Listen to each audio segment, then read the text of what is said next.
Amigos, muy buenas tardes. Bienvenidos a este interesante conversatorio organizado por el estudio Ugaz Segarra y Abogados Asociados y el estudio Carrión.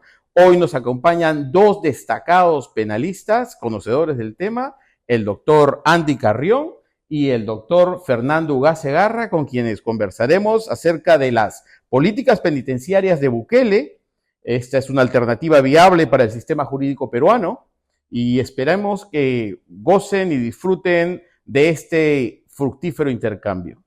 Gracias, Andy, por venir. Gracias a ti, Miguel, por la invitación y también a Fernando, a quien ya sabe que aprecio mucho. Bueno, gracias, Fernando. Muchísimas gracias. Para el estudio es un honor tenerlo al doctor Andy, un destacado penalista a quien nosotros queremos y apreciamos muchísimo. Excelente. Bueno, reiteramos que este es un trabajo en conjunto de ambos estudios. Acá tenemos a los dos cerebros que seguramente van a ilustrar mucho a nuestros espectadores. Entonces, empecemos, ¿no? Nayib Bukele o el sistema Bukele son términos que se vienen usando mucho en el país porque, bueno, se discute de que si es verdaderamente una alternativa viable para nosotros. La pregunta entonces está suelta, ¿no? ¿Es realmente posible que este sistema que ha funcionado tan bien en El Salvador, que ha reducido con números tremendos el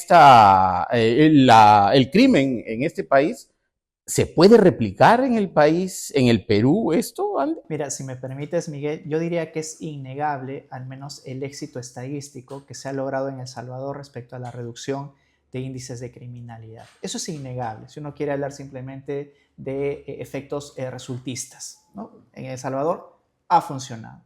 Pero la pregunta sería, ¿a qué costa? ¿No? A costa de la disminución de garantías procesales, de disminución de, por ejemplo, todas las garantías de derechos que tienen las personas dentro de ese país.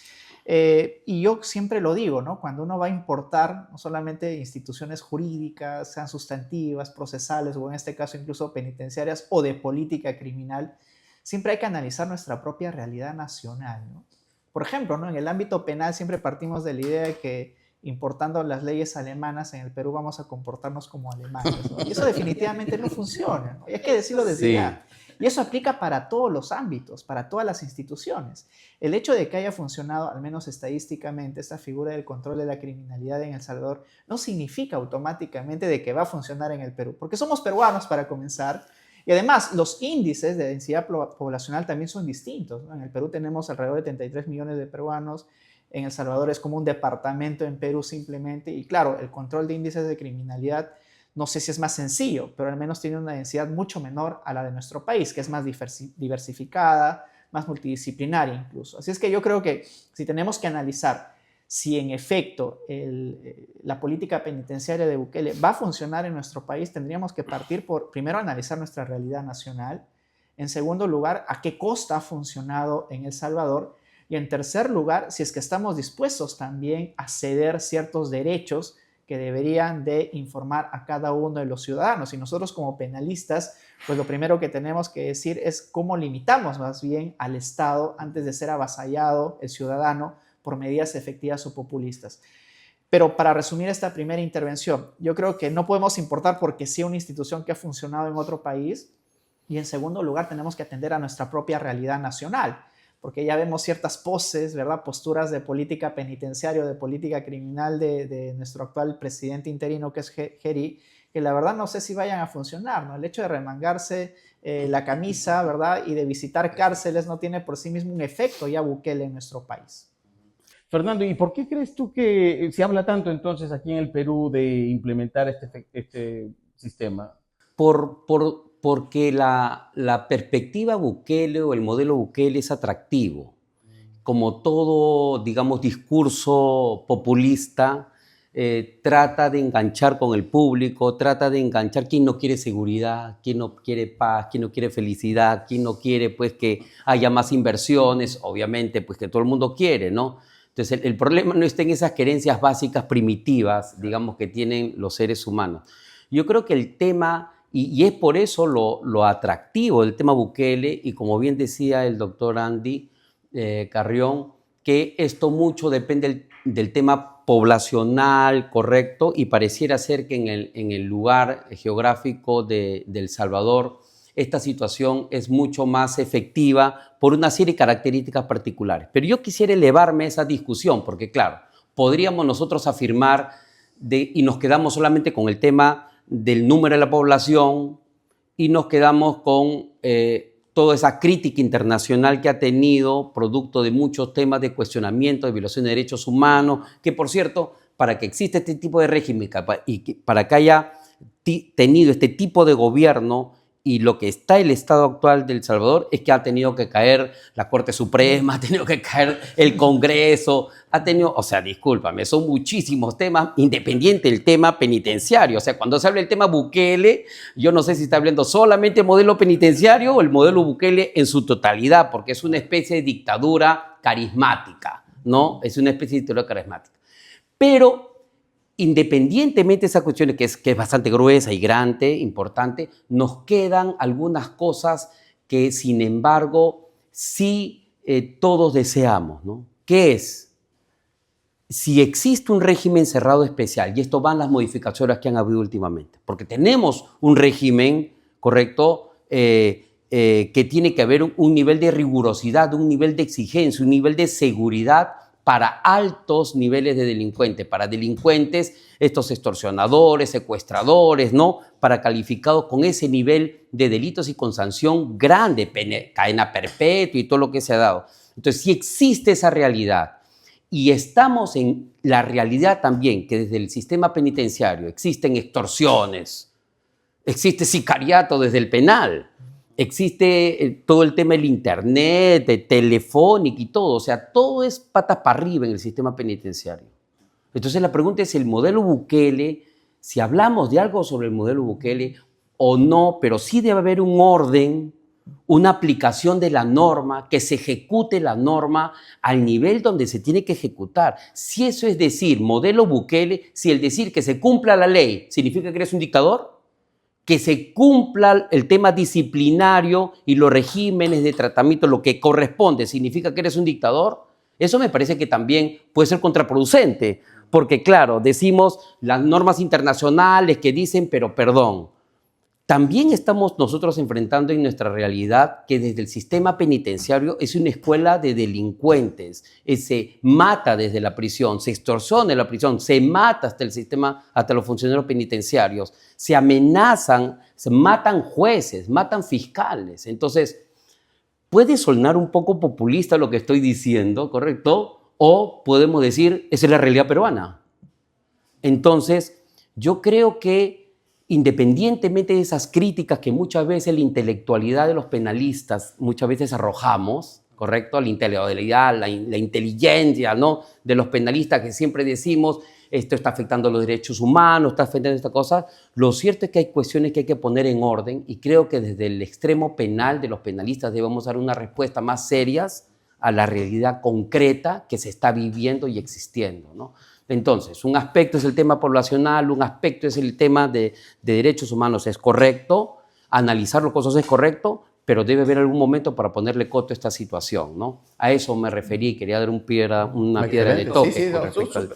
Entonces, Andy, Fernando, de acuerdo al sistema penal y penitenciario vigente en el país, ¿sería posible aplicar el sistema Bukele aquí tal cual? ¿O necesita muchos cambios? No, yo creo que voy a hilar a mi intervención inicial, ¿no? Es imposible en nuestra sociedad aplicar un modelo extranjero porque sí, digamos, con todas las características y presupuestos que se dan dentro del modelo Bukele, ¿no? Somos una sociedad peruana y cualquier modelo, independientemente de la disciplina que intentemos aplicar en nuestro país, incluyendo la disciplina penitenciaria, tiene que estar adaptado a nuestra realidad nacional. Y nuestra realidad nacional, por ejemplo, implican variables que hacen imposible una aplicación o un cálculo de este modelo. Primero hablamos en un momento de la densidad poblacional. En segundo lugar, del tipo de criminalidad también. O sea, si bien es cierto, durante los últimos meses y años en nuestro país están incrementándose los niveles de delictuosidad de organizaciones criminales, este no fue el principal problema dentro de El Salvador. El principal problema fueron las pandillas.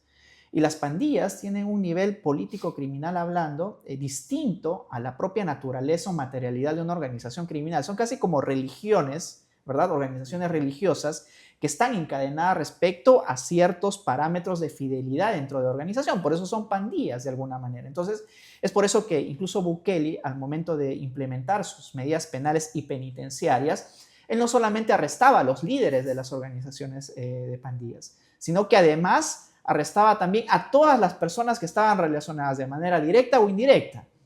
Y así se combatía a las pandillas, porque eran principios, casi constituciones, fidelidades que se formaban, que son distintas en nuestro país. En nuestro país las organizaciones criminales tienen diversos parámetros distintos a una organización de pandilla. Entonces, por ahí nomás ya tenemos diferencias que hay que salvar respecto a la criminalidad de nuestro país. Es por eso que hay algo que se critica mucho en la política penitenciaria y de persecución del método Bukele, es de que él no solamente arrestaba a los líderes y a quienes tenían algo que ver, digamos, dentro de la organización de manera directa, sino también a familiares, a personas que tenían un contacto directo, indirecto, y todos a prisión. Por eso que siempre las organizaciones internacionales se quejaban de que no se respetaban los derechos y sobre todo, un punto que aquí debería de estar zanjado, que es el tema de la individualización de la imputación. En nuestro país no pueden procesarte ni menos condenarte por ser amigo o primo de alguien. Se supone que prima el principio de autorresponsabilidad, es decir, qué conducta yo he desplegado para que el sistema de persecución pública pueda imponerme una sentencia condenatoria. Pero el método de Bukele va mucho más allá, ¿no? Es decir, todas las organizaciones pueden incluso hasta nexos, hasta poblaciones, ser perseguidas simplemente por tener contactos con una pandilla. Entonces yo creo que desde ese punto de vista, Miguel, es muy complicado simplemente hablar de este método que pueda ser extrapolable a nuestra realidad, más aún cuando las organizaciones en nuestro país tienen una finalidad que es económica.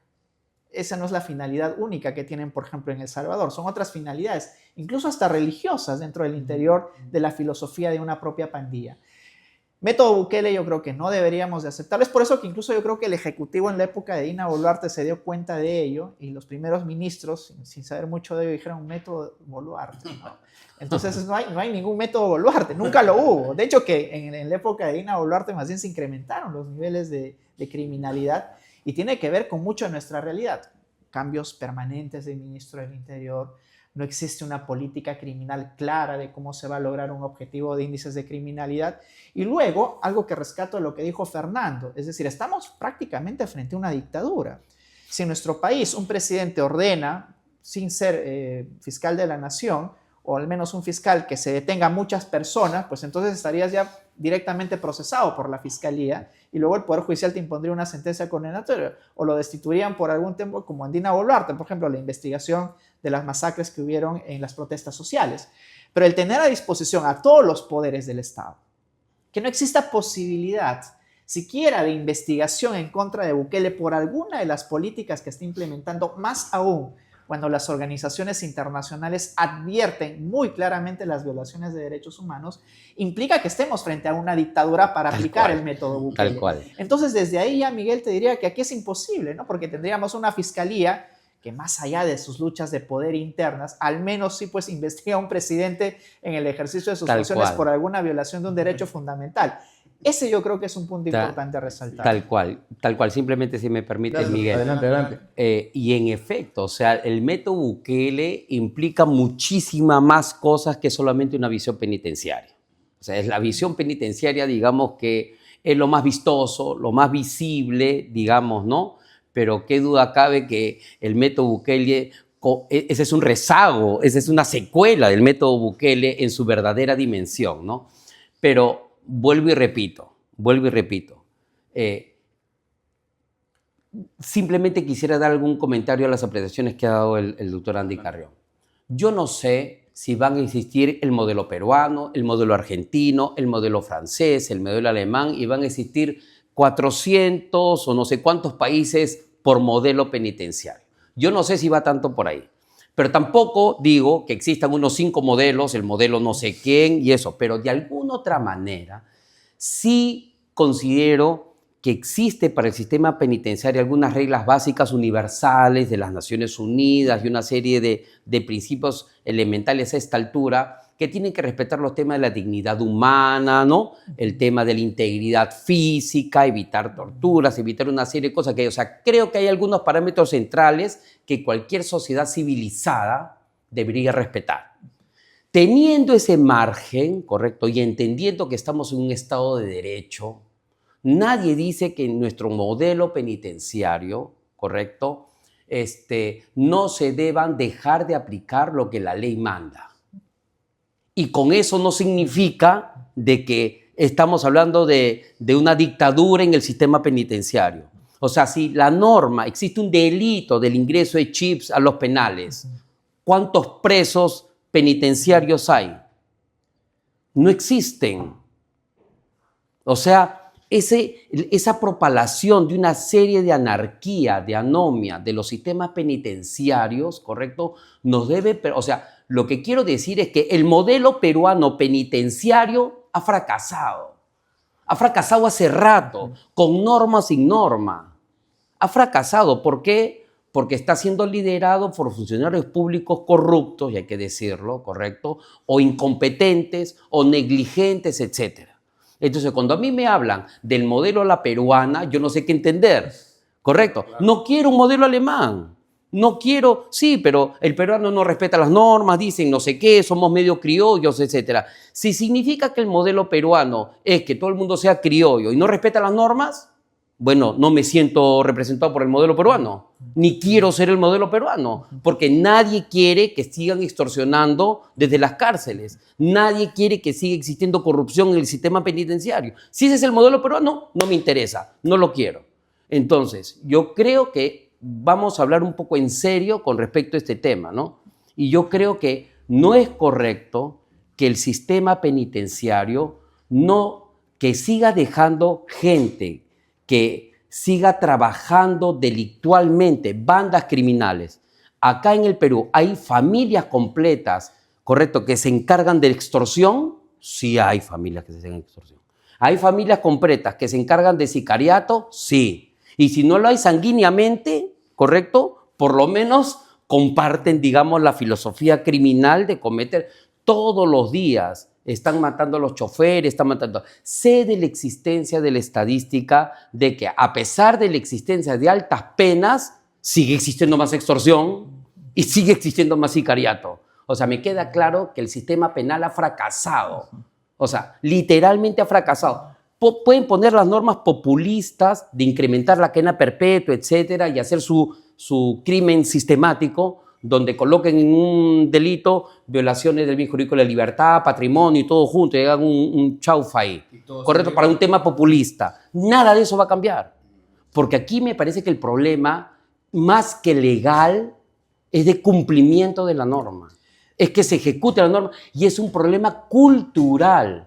Y es un problema de en verdad, de hacer que las cosas funcionen de verdad, de querer.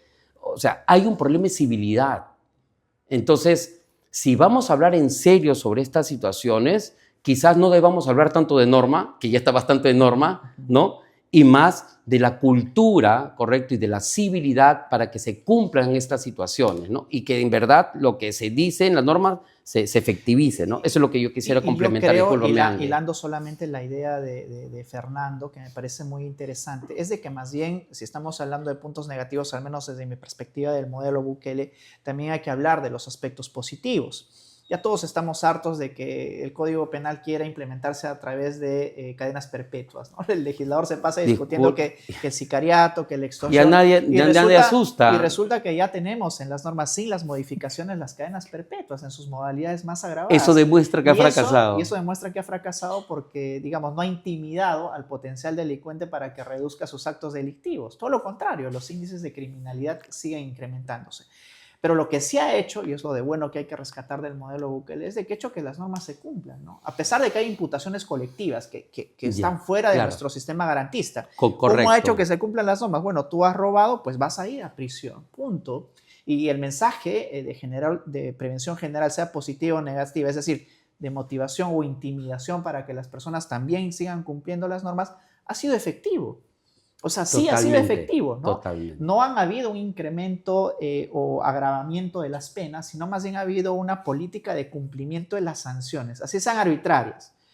¿Eso nos conviene a nuestro país o no? Es la discusión que justamente estamos sosteniendo el día de hoy. Pero si hablamos, y tomando la posta de Fernando, de efectivo cumplimiento de las sanciones que están establecidas en nuestro Código Penal, o ya hablando del Salvador en el Código Penal salvadoreño, pues sí se ha hecho. ¿no? Sin cadenas perpetuas, digamos, sin sentencias eternas, pero que se cumpla si sea 1 año o 2 y que de manera efectiva la población tenga la seguridad de que la persona que comete un delito va a ser sancionado y enviado a una prisión de alta seguridad como SECOT, por ejemplo, hace que sea atractivo el modelo como al inicio tú lo señalaste, Fernando. Pero el problema es de que, claro, tenemos un Estado o un gran Estado, digamos, como decía Hobbes de alguna manera, también del cual hay que protegernos, que hace uso excesivo de la fuerza en ocasiones y que esas imputaciones colectivas, muchos se preguntaban, yo traté de analizar criminológicamente por qué las imputaciones colectivas, ¿no? Siendo una imputación penal donde es rigurosa la evaluación de que cada uno tiene que ser sancionado por lo que individualmente hace, precisamente responde a otro orden criminológico de los delitos cometidos en pandillas, y eso tengo que resaltarlo siempre. Delitos cometidos en pandillas son familiares, son personas que se identifican religiosamente por el prójimo, y eso en nuestro país no sucede. Entonces tampoco es de que aquí podamos implementar imputaciones colectivas, iríamos radicalmente en contra de los principios generales de nuestro derecho. Pero la otra pregunta que se desprende de ello, ¿hasta dónde estamos dispuestos a ceder los derechos que tradicionalmente se han defendido en nuestro país como parte del derecho penal o de la persecución pública para asegurar la seguridad ciudadana? Y ese es un punto neurálgico, porque si hay que ceder, digamos, en la protección de derechos, también hay que ceder de manera razonable. No en el sentido de que todos vayan presos de manera eterna, ¿verdad? Simplemente por un delito X conocido, sino de decir, ok, tenemos que primero atender a nuestra Constitución y luego de la Constitución recién partir a un modelo que eventualmente sea aplicable en nuestra sociedad. Yo creo que la efectividad de la persecución sería mucho más prolija, hablando de reducción de índices de criminalidad. Yo diría que el Congreso deje de trabajar, o sea, que simplemente trabajen y se le dé prioridad al Ministerio del Interior y a la Fiscalía. Y que de manera efectiva, con las normas que hay el día de hoy, intensifiquen la persecución del delito. Y esa es la mejor muestra de que un modelo podría funcionar. Y con esto termino, al menos esta intervención. Volviendo al tema penitenciario, yo creo que la reducción de edades y todas las últimas medidas que se han dado desde el Ejecutivo y el Legislativo, todas las medidas más bien se orientan a, yo diría, profesionalizar el crimen, ¿no? Todo el mundo en la cárcel aprende a delinquir mejor, ¿no? Y ahora están reduciendo incluso la edad de los que eventualmente serían responsables penalmente hasta los 16 años para profesionalizarlos más pronto, más bien. Porque enviarlos a una cárcel en la que están las personas mayores de edad, pues les haría ahorrar tiempo de aprendizaje en el crimen que les tomaría en un centro de rehabilitación.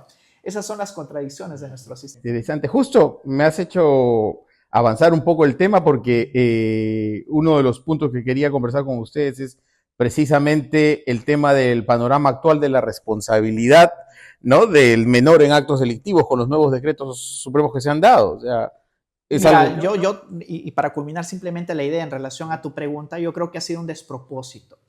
Tenemos que analizar también científicamente del por qué en la mayoría de países del mundo se sanciona a una persona desde los 18 años a más. O sea, no es gratuito, no es de que se me ocurrió, ahora pueden ser 15, 14 o 16. Tiene que ver con aspectos propiamente de reprochabilidad personal. Una persona que cumple 18 años, en la mayoría de casos, porque siempre hay excepciones, es la única que está en la edad de madurez de interiorizar el seguimiento de las normas. Solamente a partir de esa edad, dije, pueden haber variaciones, pero solamente a partir de esa edad puede uno interiorizar que decir, bueno, si cometo este delito, entonces sí tengo esta consecuencia. Y soy consciente de las consecuencias que va a acarrear mi acto. Pero no si tengo 16 o 17 años. Pueden haber situaciones excepcionales en que los 16 o incluso 14 o 13 años estén aún más conscientes que una persona de 18 años. Pero es la excepción. Todos los países del mundo, sobre todo en Europa, porque nosotros somos, digamos, hijos de la tradición del common law, ¿verdad? Han establecido la edad mínima de 18 años porque han habido estudios de siglos de años del por qué la madurez psicológica de una persona recién se obtiene para afrontar una sanción de tal naturaleza que es la privación de libertad desde los 18 años. Entonces yo creo que reducirlas simplemente no habla bien de algo que en algunas normas siempre se dice, ¿no?, de la cientificidad de la sanción. Y obviamente eso tiene que ver con aspectos psicológicos claramente y en el ámbito penal aspectos de culpabilidad. Ok. Yo quisiera, digamos, complementar dos cosas, ¿ya? La pregunta es si un joven de de 16 o 17 años que asesina a una persona no es consciente de lo que está haciendo? Esa es la pregunta. La pregunta, o sea, digamos, vamos de la teoría, digamos, a un poco a la cuestión concreta y puntual y real, ¿no? Entonces, esta persona que asesina a los 17 años, a los 17 y medio, a los 16 y medio, no sabe los efectos de su acto, no es consciente de los efectos de su acto. Quiero ser provocativo con esto, No. quiero ser provocador con esto, ¿ya? ¿Y por qué? ¿Por qué es importante? Porque si bien es cierto, correcto, existe una especie de estandarización, ¿no? Correcto, dentro de los sistemas, efecto, pero lo cierto y lo concreto es de que el Estado debe ser responsable de una serie de situaciones. El Estado debe ser responsable de que su ciudadanía y la gente en la sociedad de alguna manera sepa, correcto, que llegue, correcto, mediante la pedagogía, mediante la motivación, mediante la comunicación, de cuál es el efecto de los actos de las personas, de los jóvenes, etcétera, ¿correcto? Pero todos estos jóvenes saben que hay una autoridad del derecho y que hay un efecto de esos actos. Entonces, no será, yo no quiero entrar ahora a un tema, digamos, además que como me han dicho que los amigos que nos están acompañando no necesariamente tienen que ser abogados, etcétera, pero escuchan y ven y dicen, oye, mira estos profesores teóricos que dicen que un asesino no es consciente de lo que está haciendo, que uno que esté extorsionando no es consciente de lo que está haciendo y no son responsables penalmente. Sí, jovencito, que hay que un poco, sí. Lo que pasa es de que existe mucha filosofía y mucha teoría detrás. Y detrás de esa filosofía y esa teoría, de repente nos estamos perdiendo algo de la realidad. Y lo que yo creo es que esos jóvenes que si se identifica y se verifica dicho actuar, correcto, como que en efecto muchas veces se da, debe haber una responsabilidad, correcto, frente a ese acto. Y debe tener un tratamiento, claro, especial a propósito de su edad, ¿correcto? Como dice la última norma de Gerí, que lo habíamos leído hace poco, que debe tener unos psicólogos de adolescentes, un tratamiento independiente en el centro penitenciario, etc. Pero no dotar de la atención, ¿correcto? Es infantilizar al sistema penal. Es retroceder en una realidad que nos choca de frente. Ahora, claro, van a sacar los porcentajes, ¿no? Van a sacar los porcentajes, mira, los niños, solo el 0, no sé qué por ciento, que es factible esa situación, pero es una realidad que está viendo. Hay escuelas, ¿por qué los grandes extorsionadores, por qué estos delincuentes sicariatos, por qué han escogido los jóvenes?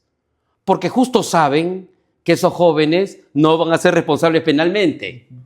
Entonces, por eso los adoctrinan, los llevan. Habría que verificar si es que existe detrás de esa situación, ha habido secuestro de sus padres para obligarlo al joven para que mate, si ha habido alguna coacción, tortura, amenaza. Claro, es una investigación más global de la situación porque en muchos casos de esa situación se hace. Es igual que la sustracción del celular, con tu carro van y roban con tu carro, con tu celular que te roban tu celular y luego tú terminas siendo procesado. Claro, este joven, oye, si no haces esto, acá tengo a tu madre, aquí tengo a tu hermana, aquí tengo a tu hija, ¿correcto? Y les voy a, ¿correcto? Los voy a matar si tú no haces tal cosa. Habría que ver, pero todos esos casos son de estudio, de criminalística, criminológico o de la investigación penal que se dirá en su momento.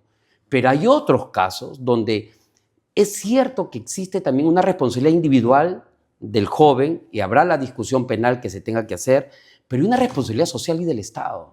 ¿Cómo es posible que esté permitiendo que haya escuela de sicarios jóvenes, mocosos? ¿Esa es responsabilidad de alguien? Sí.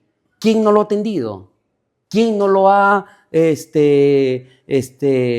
Entonces, la Constitución peruana también exige y obliga que nos brinden una sociedad segura. Eso no es mandato del Estado, pero no.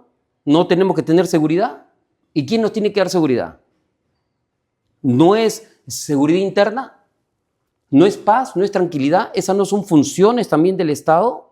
¿Lo está cumpliendo? No. Entonces son retos que tenemos que asumir, son retos que tenemos que hacer Y me parece a mí que falta mayor trabajo criminalístico. Nos cuesta, es difícil aceptar estas situaciones. Nos cuesta, obviamente, porque rompe con toda una visión tradicional de ver el derecho penal. Pero creo yo que son temas problemáticos que debemos afrontar y debemos aceptar la tarea como penalistas que todavía no hemos reflexionado lo suficiente frente a esos temas, ¿no? Mira, a mí me parece interesante, me permites, Miguel, un tema de partir de cuáles son las consecuencias prácticas, porque claro, mucho teorizamos y luego al final tenemos adolescentes de 16, 17 años quienes son que de manera de autores directos de un acto de extorsión, de sicariato, etcétera, ¿no? Pero también debemos de tener en cuenta la premisa práctica de que aquel menor de 16 años que va y que mata a otra persona por encargo, digamos, dentro de la infracción del sicariato, no es que el derecho penal lo deje libre. O sea, un adolescente de 16 años que va y que mata a otro, que extorsiona, como una sanción o infracción grave, puede estar internado en un centro de rehabilitación hasta por 5 años. Y luego puede renovarse ello dependiendo de la gravedad de la infracción que ha cometido. Así es que hay sanciones efectivas para aquellos menores de 16 y 17 que participan en delitos de mayores, por supuesto, las hay y muchos las siguen cumpliendo de manera efectiva. Es decir, puedes cometer a los 16 y sales libre a los 21, por ejemplo, con las sanciones más altas de infracción. Otro punto de discusión sí interesante que has planteado, Fernando, es el tema de si existe o no conciencia sobre ello. Por supuesto que existe conciencia sobre la comisión de determinadas infracciones, al menos a nivel de menores de edad. Pero hay una salvedad interesante que ha hecho el legislador, justamente en la proyección que tú estás dando, y es de que uno parte de la, y lo dije en mi intervención, de la generalidad que a partir de 18 años recién tienen la conciencia de antijuricidad, que decimos los penalistas. Y cuando uno reduce la edad hasta los 17 o 16, lo que ha dicho el legislador, que me parece interesante, porque últimamente ya no lo hace el legislador, sino el ejecutivo a través de delegaciones, es decir, ok, tú quieres sancionar y mandar un penal de adultos al de 17 o 16, bueno, necesitas una valoración individual psicológica de que en efecto esta persona está en la capacidad de seguir las normas como el adulto. Es decir, se pone en el supuesto también de la excepción de aquellas personas de 16 o 17 que, como tú lo has señalado, Fernando, tienen plena conciencia de lo que hacen. Correcto. ¿No? Y hablando ya, y con eso termino esta parte de mi intervención, del adulto, que es lo último que dijiste, que bueno, dice, mira, el menor no pasa nada con él, lo instrumentalizo, que él vaya a matar, que él vaya a pedir el monto de la extorsión, pero sin embargo, este hecho, este acto que comete el menor, primero la sanción para el menor, que puede ser internado hasta por 5 años, pero en segundo lugar las valoraciones de la autoría mediata, porque el adulto, quien dice que voy a mandar a un menor porque no pasa nada con el menor, se traslada esa responsabilidad del acto propio que comete el menor hacia el mayor. O sea, aquel que le dé el encargo al menor que lo instrumentaliza, sea como dentro de una organización criminal o lo que sea, es un autor mediato, porque instrumentaliza un objeto que todavía desde el derecho penal no tiene conciencia de antijuricidad, y es el mayor, el líder de esta organización, de esta banda, quien tiene que asumir la consecuencia, por ejemplo, del muerto, la consecuencia del extorsionado, y por lo tanto, la pena que recibe, y eso es algo que no se ha analizado, la pena que recibe quien le da las órdenes o quien instrumentaliza es una pena mayor. Pero ¿qué pasa cuando ya incorporamos al menor de 16 o 17 al sistema penal ordinario y se hace plenamente responsable de sus hechos desde el punto de vista penal? Hay una descarga de responsabilidad. Ya uno, el mayor, el que actúa dentro de la banda y le dice al menor, oye, tú me mata, ya tendría una responsabilidad disminuida. ¿Por qué? Porque es el menor quien ya se hace plenamente responsable de estos hechos ante el derecho penal. Entonces son variables o disquisiciones que hay que analizar dentro de lo que has propuesto justamente, Fernando, que me parecen muy atendibles. Y claro, yo creo que es siempre importante analizarlo desde el punto de vista práctico, ¿no? Es decir, a ver, la ciudadanía ve todos los días a menores participando, Gringallo y otros ejemplos así, digamos, grandilocuentes que la prensa también pone sobre la palestra. Y la pregunta sería, ¿cuál es la eficacia del Estado para precisamente luchar en contra de esta criminalidad que están dirigiendo las menores de edad? Y tú hablaste de orden estadístico también, a pesar de que es un orden estadístico muy menor. Pero repito, no se solucionan estos problemas con las normas, ¿no? Tal cual. Sin embargo, en nuestro país los estados de excepción han sido un saludo a la bandera, ¿no? Yo diría, a ver, si vamos a medir realmente la eficacia del estado de excepción o estado de emergencia en este caso, pues veamos si realmente esto ha conducido a una disminución, aunque sea mínima, de los índices de criminalidad. Yo creo que en lo absoluto no hay esa data dura que te dice que en efecto ha tenido esta consecuencia. Todo lo contrario, Tú ya ves a un policía, a un militar en la calle, ya sabes dónde no vas a cometer el delito porque ahí corres el riesgo de ser atrapado.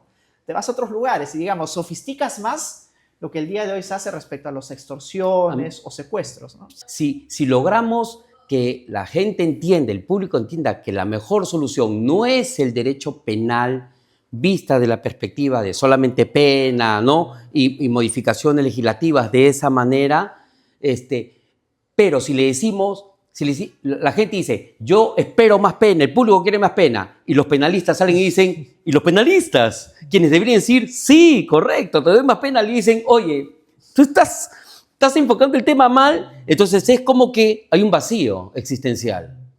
Hay como la nada, ¿no? Me dice que no cree en Dios y entonces ¿en quién creo, no? Entonces ya me suicido, me drogo. O sea, el pueblo dice, claro, los penalistas salimos a decir, la respuesta no está en el derecho penal, el estado de emergencia, no, o sea, decimos una serie de cosas que me preocupa, sinceramente, ese vacío. Pero ¿qué es lo hermoso? Lo hermoso es que si nosotros los penalistas, lastimosamente, tenemos que vender que hay muchísimas otras áreas que cumplen ese fin y de manera mucho más satisfactoria. Por ejemplo, que pueden servir de ayuda, que pueden servir de solución a muchos problemas. Por ejemplo, se estaba leyendo la última norma de lo de los chips, ¿correcto? Y de los SIM, ¿correcto? Y de las activaciones ilegales, por ejemplo. Es hermosa esta última norma porque le brinda la responsabilidad a los municipios, porque le brinda la responsabilidad a CIPTEL, porque le brinda la responsabilidad de los focos de venta, porque le brinda... Entonces, cuando tú abres el abanico y no te enfocas solamente en la pena, en la pena, en la pena, y te adelantas, es como los judíos, ¿no? Los judíos dicen, los sábados es Shabbat. Entonces, desde el viernes no hay que tocar ni el encendedor. No te puedes acercar a la cocina, no puedes calentar ni en el microondas. Entonces, ahí están las leyes jasídicas y las leyes talmúdicas, ¿no? Es la diferencia. Acá debería ser igual. Para que en verdad el derecho penal funcione, esas normas que tú dices, que las penas altas y que los adolescentes, que no les los traume a los muchachos que han así, ¿no? Si para que funcione en verdad eso, tiene que ser igualito, adelantarte. Para que haciendo que el municipio funcione, las instituciones públicas funcionen y todos en verdad ellos funcionen, ya cuando todo se ha hecho y sin embargo ha llegado acá, ahí con todo el peso de la ley. Entonces, estas modificaciones donde te hace responsable, partícipe en el operativo, así debería ser el resto de cosas. Por ejemplo, ¿quién no sabía, cuántos de nosotros no sabían que se están extorsionando de las cárceles, o quienes no saben que hay un mercado negro de sicariato y que lo venden hasta en internet? ¿Acaso no saben que están ahí mercado negro, dónde se venden, a qué precio, cuál es el número y toda esa situación? Bueno, una situación. ¿Dónde están los equipos criminalísticos de élite, la inteligencia policial para desarticular este tipo de cosas con especialidades de delitos específicos de situación? Eso hay que profundizar.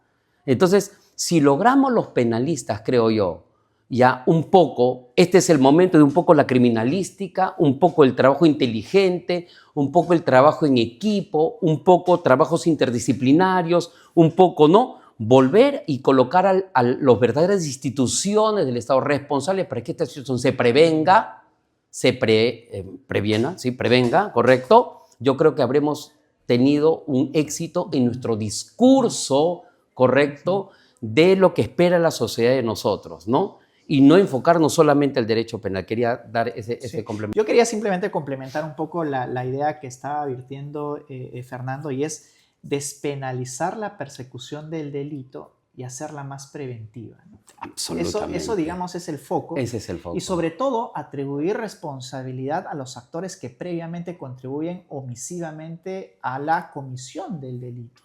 Ese es un punto importante. En nuestro país, el legislador se dio cuenta, por ejemplo, de eso a raíz de la incorporación de la responsabilidad penal de las personas jurídicas, ¿no? Dijo, a ver, ¿cuál es el caldo de cultivo?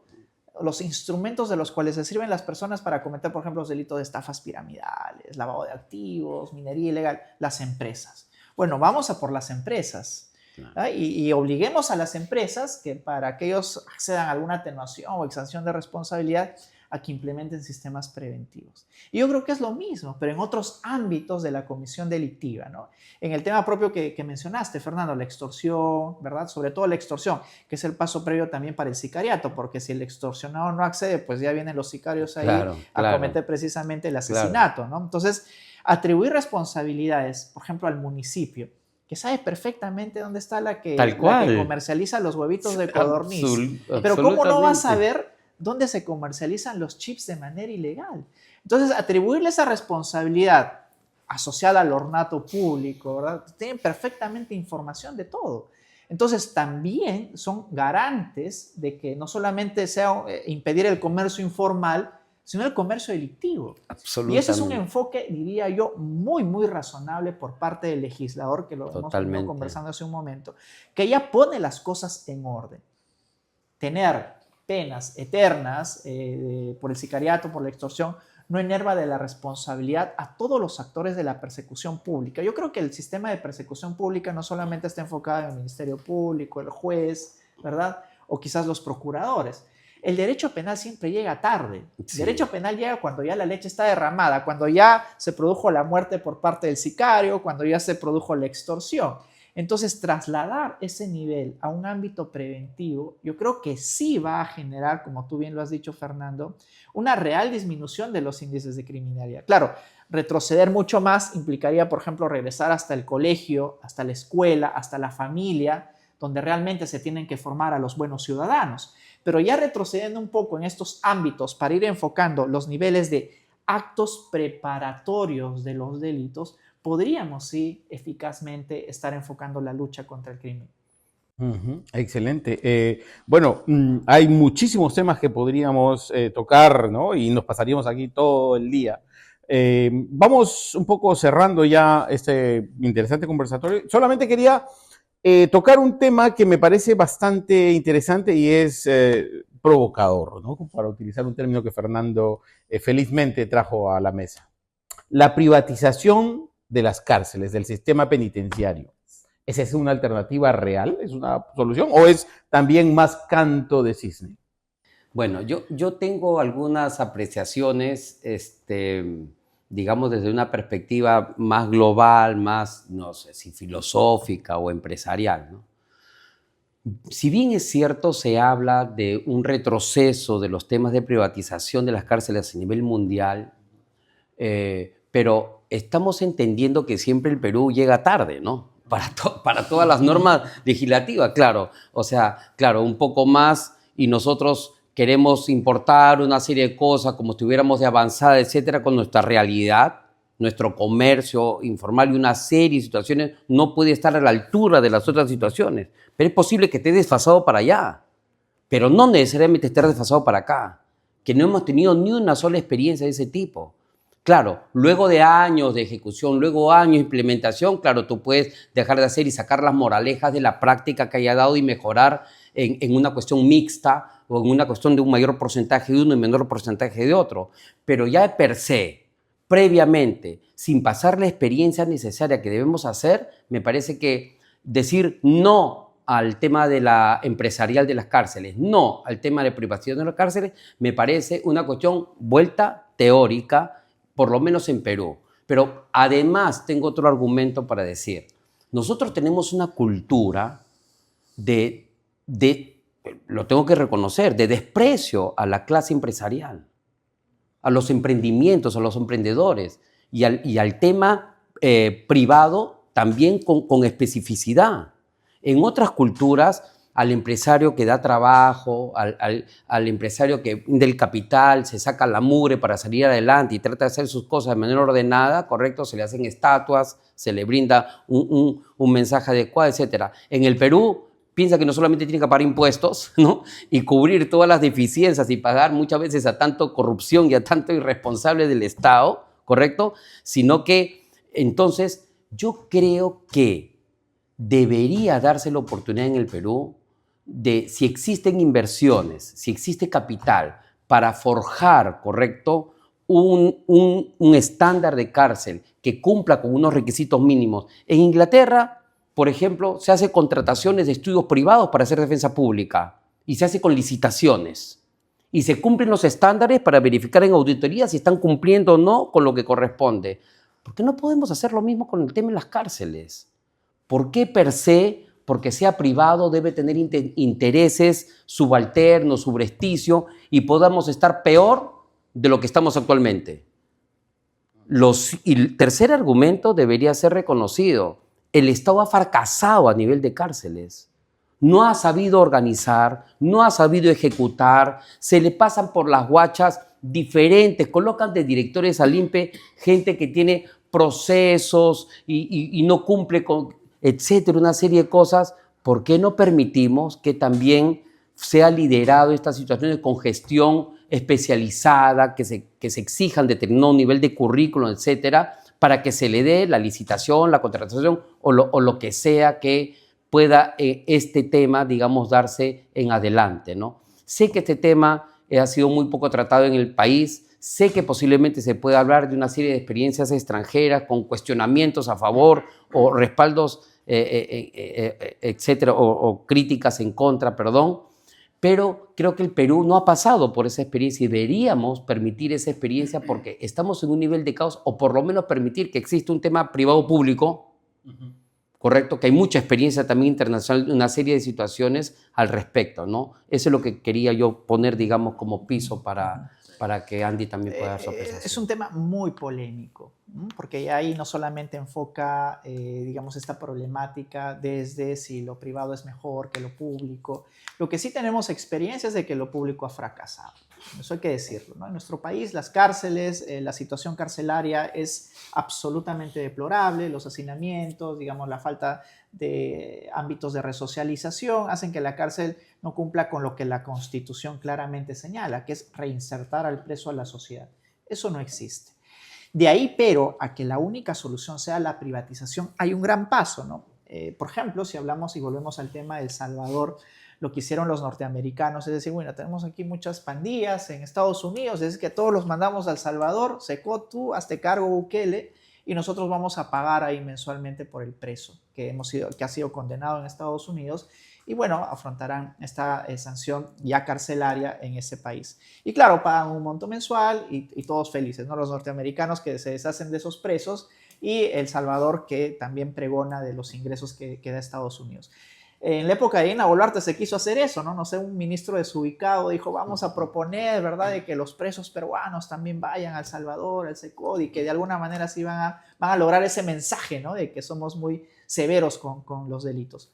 Bueno, pero ni siquiera tenemos para pagarles aquí un plato de comida. ¿Y cómo vamos a tener como Estados Unidos para financiar al Estado salvadoreño? Porque aquí nada es gratis. O sea, perdón, nada es gratis. Y tú hablabas, Fernando, del tema privado, pero nada es gratis. Es decir, no va a venir El Salvador para simplemente por un ánimo de beneficencia ayudar al Estado peruano a que tenga y financie a todos los presos peruanos. Eso no va a pasar. Entonces era más que un saludo a la bandera.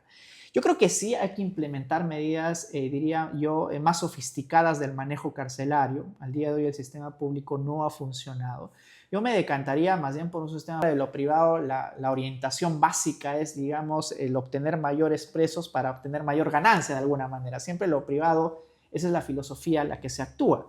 Pueden haber auditorías, como tú bien lo has dicho, que hay en otros ámbitos. Por ejemplo, ¿no? Digamos, las Big Four son claramente conocidas porque auditan a las empresas de cara a que el Estado tenga un mayor control sobre la actividad. O sea, no significa que lo privado esté fuera de control. Claro que está controlado. Por eso existen las auditoras. ¿No? Es que eso de decir que el privado hace lo que quiere también es falso.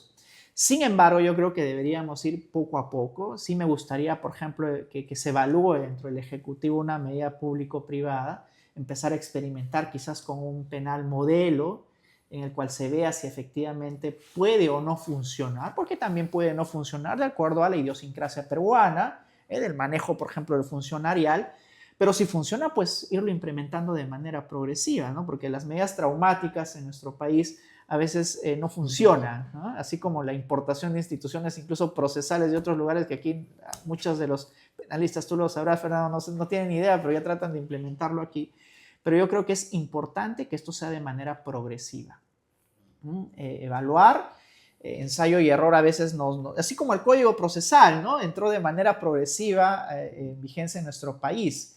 Y yo creo que eso sería un punto importante en base a ya reconocer el fracaso de lo público en el manejo de las cárceles, pero no obstante tampoco conceder, al menos es mi proyección, de manera absoluta que siempre lo privado sería lo mejor. Excelente. Bueno, muchas gracias a ambos. Tiempo es tirano. Tenemos muchísimos temas. Seguro que nuestros... Claro, por supuesto, definitivamente. Quedamos comprometidos. Quiero agradecerles a ambos por haber compartido sus conocimientos con nuestro público, ¿no? Y palabras finales, Fernando. No, nada, para mí ha sido súper enriquecedor charlar con Andy. El aprecio es muy grande, correcto. Y siempre es bueno, digamos, intercambiar estas ideas, reflexionar, digamos.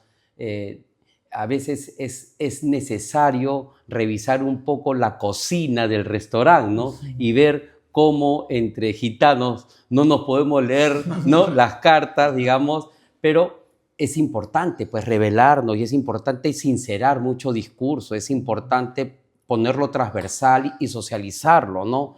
Porque es deber de nuestro mínimo ético, ¿no? De poner en debate ciertas cosas que se necesiten en nuestra sociedad. Entonces, sí, esto ha servido para de alguna manera mostrarnos en nuestras virtudes o errores, en los pensamientos de los profesionales o los especialistas en la materia, y yo creo que sirve, ¿no? Es importante. Bueno, primero agradecerte a ti, Miguel, por la excelente mediación en este importante evento. Yo creo que este va a ser el inicio también de muchos otros que vamos a tener. Agradecerte a ti también, Fernando, porque Regenta es uno de los estudios más grandes que tiene el Perú.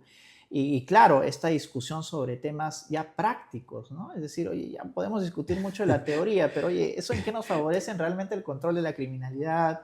¿Cómo funciona el sistema penitenciario? Realmente podemos importar un modelo que desde mi perspectiva es absolutamente distinto al modelo peruano. Yo creo que enriquecen a nuestro público y a la gente que nos está viendo, ¿no? Porque de alguna manera podemos discutir entre abogados, pero no necesariamente eso va a tener una consonancia práctica, ¿no? Y yo creo que eso el día de hoy hemos podido al menos en algún punto aportar nuestro granito de arena al respecto. Y yo creo que estos conversatorios sirven mucho para eso, ¿no? Sobre todo para dar nuestra apreciación de eventualmente cómo ha fracasado un sistema y desde nuestra perspectiva qué podríamos aportar para que ello se vaya mejorando desde el punto de vista normativo, desde el punto de vista penitenciario, desde el punto de vista eminentemente práctico. Así es que nuevamente mi agradecimiento para ustedes y de seguro que van a haber más oportunidades. Sí. Bueno, nuevamente el agradecimiento a ambos por haber participado, a nuestros amigos que nos han acompañado y que esperemos que se hayan nutrido de esta tan sabrosa conversación. Esta es la primera colaboración que hemos tenido del estudio Ugaz Segarra y Abogados Asociados y el estudio Carrión trabajando juntos. Sigan nuestras redes, las de ambos estudios, porque allí les informaremos de nuevos eventos que vendrán, porque ese es el trabajo que venimos haciendo y nos satisfacemos en hacer llegar información nueva, fresca y siempre discutiendo tópicos importantes. Muchas gracias y hasta la próxima.